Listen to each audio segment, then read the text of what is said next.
राम राम दोस्तों और मेरी माताएं बहनें, आशा है कि आप सभी के ऊपर बाबा नीम करोली जी की अपार कृपा होगी। आपके घर परिवार में सभी कुशल मंगल हों, यही मैं अर्जी लगाता हूं बाबा नीम करोली जी की शरण में। मेरे सर्वप्रथम पूज्य गणेश भगवान जी, मेरे प्रभु श्री राम जी, मेरी सीता माँ, मेरे हनुमान जी, मेरे बाबा नीम करोली जी, मेरा जो भी भाई, मेरी माताएं बहनें आपकी ये महिमा सुन रही है और जो आपकी महिमा आज मैं सुनाने जा रहा हूँ, जिसमें आपने अपने वक्त को परीक्षाओं में पर्चा खराब हुआ था, आपने उसे पर्चे में पास होने का, बहुत अच्छे नंबर लाने का वरदान दिया था। और वही वरदान जो भी मेरा भाई सुनेगा, उसका पर्चा चाहे खराब भी हो जाए, उसे तुरंत ठीक करना भगवान, यही मेरी प्रार्थना, यही मेरी अर्जी। जय बाबा नीम करोली महाराज की। दोस्तों, मुझे पता है अभी मेरे भाइयों की, मेरे बच्चों की बहुत की परीक्षाएं समाप्त हुई हैं और इसी पर्पज से, इसी मकसद से मैं आपको बाबा जी का आशीर्वाद सुनाने जा रहा हूँ। आप इसे पूरा सुनेंगे बाबा जी के आशीर्वाद को। अगर आपकी परीक्षा में कोई पर्चा खराब हो गया है तो बाबा जी उसे तुरंत ठीक कर देंगे। पूरा सुने और आगे भी शेयर करें ताकि बाबा जी आपके ऊपर तुरंत कृपा करें, क्योंकि वे दयालु हैं, उनसे किसी का दुख देखा नहीं जाता। शुरू करते हैं बाबा जी की महिमा। वर्ष 1967 जनवरी माह की बात है। मेरे डिपार्टमेंट की ऑल इंडिया परीक्षाएं थी। भारतवर्ष में कई हजार परीक्षार्थियों ने उत्तीर्ण परीक्षाओं का प्रतिशत विभिन्न प्रदेशों में 5% से लेकर 10-12% तक ही हुआ करता था और उत्तर प्रदेश में तो केवल 4-5% ही रहता था। मेहनत और पढ़ाई तो विशेष की नहीं थी, मैंने अधिकतर सोया पड़ा रहता था। 43 वर्ष की उम्र में क्या पढ़ाई होती। पहला ही पर्चा बिगड़ चुका था।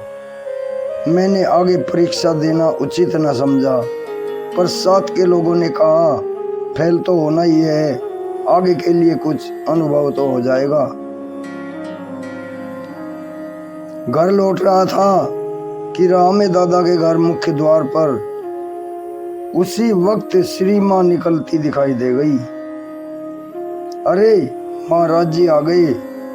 तत्काल अंदर गया, प्रभु को प्रणाम करते करते अपनी कलम पेंसिल उनके श्री चरणों में रख दी। इम्तिहान दे रहा है? प्रश्न हुआ। बाबा जी ने कहा। बाबा जी ने पूछा कि इम्तिहान दे रहा है? हाँ महाराज, पर आज का पहला पर्चा ही ठीक नहीं हुआ। पर आज का पहला पर्चा ही ठीक नहीं हुआ बोले। फिर बाबा बोले पास हो जाएगा, जा। कुछ देर बैठकर घर आ गया। आगे के पर्चों की पढ़ाई के लिए तैयारी करने हेतु बीच में 3 दिन के अवकाश की अवधि थी। 2 दिन तो किसी तरह कट गए, पर तीसरे दिन नहीं रहा गया तो सुबह ही जा पहुंचा श्री चरणों में। दादा के घर की छत पर धूप ले रहे थे सरकार। एक कुर्सी पर बैठे हुए थे, पीठ टेके। पीछे हब्बा जी स्वर्गीय हीरालाल शाह खड़े थे। मैं प्रणाम करते ही रो उठा। आंसू तो किसी के देख ही नहीं सकते थे, आंसू तो किसी के देख ही नहीं सकते थे सरकार। तुरंत बोले क्या बात है, क्यों रो रहा है? मैंने कहा महाराज, पास होने की विशेष इच्छा तो कभी नहीं रही। पिछले 20 वर्षों में कोई प्रयास नहीं किया। अब इस उम्र में फेल हो गया तो लड़कों से कैसे कहूँगा कि तुम फेल मत होना। मेरी बात सुनते ही महाराज जी, जो अब तक पीठ टेके बैठे थे, तन कर बैठ गए और जोर से बोले, जा पास हो जाएगा, जा पास हो जाएगा। जब हमने कह दी, पर दीनहीन को अपनी दशा देखकर विश्वास कैसे होता। आंसू बहते रहे महाराज जी का मुंह निहारते हुए, आंसू बहते रहे महाराज जी का मुंह निहारते हुए। तभी हब्बा जी ने डांट लगाई, कह तो रहे हैं पास हो जाएगा, अब जा। चला आया अपने घर को चुपचाप। दूसरे दिन इम्तिहान के लिए जाते समय राह में पड़ते हुए दादा के घर दर्शन करते जाने का मन हुआ, पर दादा ने कहा, अभी अंदर मत जाओ, बाबा जी प्रसाद पा रहे हैं। मुझे देर हो रही थी। दादा की सुन जैसे ही जाने को हुआ तो भीतर से महाराज जी बोले। उन्होंने आवाज लगाई, कौन? दादा कौन है? आने दो। अंदर आ गया। बाबा जी ने कहा कि आने दो, फिर अंदर आ गया। प्रणाम किया। बाबा जी बोले, जा पास हो जाएगा। ये सुनकर चला गया परीक्षा देने। परंतु उस दिन तो और भी विचित्र खेल हो गया। जिस पर्चे में 40% अंक लाना अनिवार्य होता था, उसी में 5 में से 3.5 प्रश्न बुरी तरह बिगड़ गए। यद्यपि अपराह्न का पर्चा अच्छा हो गया। मन मार कर घर चला आया। दादा के घर महाराज जी भी नहीं मिले। लगा भाग्य का निर्णय हो गया है। दूसरे दिन परीक्षा हेतु जाते वक्त उन्हें बाबा जी के दर्शनों को गया। आज सीधे भीतर चला गया। महाराज जी भोग पा रहे थे कल की तरह। प्रणाम किया और बाबा जी ने पूछा, कल कैसा हुआ पर्चा? बरबस्सा मुंह से निकल गया, बहुत अच्छा हुआ महाराज। वो तो होता ही, हमने कह दी थी। पुनः प्रणाम कर जब बाहर फाटक तक पहुंचा तो होश आया। अरे मूर्ख, महाराज जी से कह तो देता असली बात कि पर्चा ठीक नहीं हुआ है।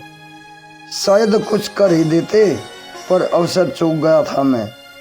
फिर भी मेरे बिना विश्वास के उस दिन के दोनों पर्चे अप्रत्याशित रूप से अच्छे हो गए।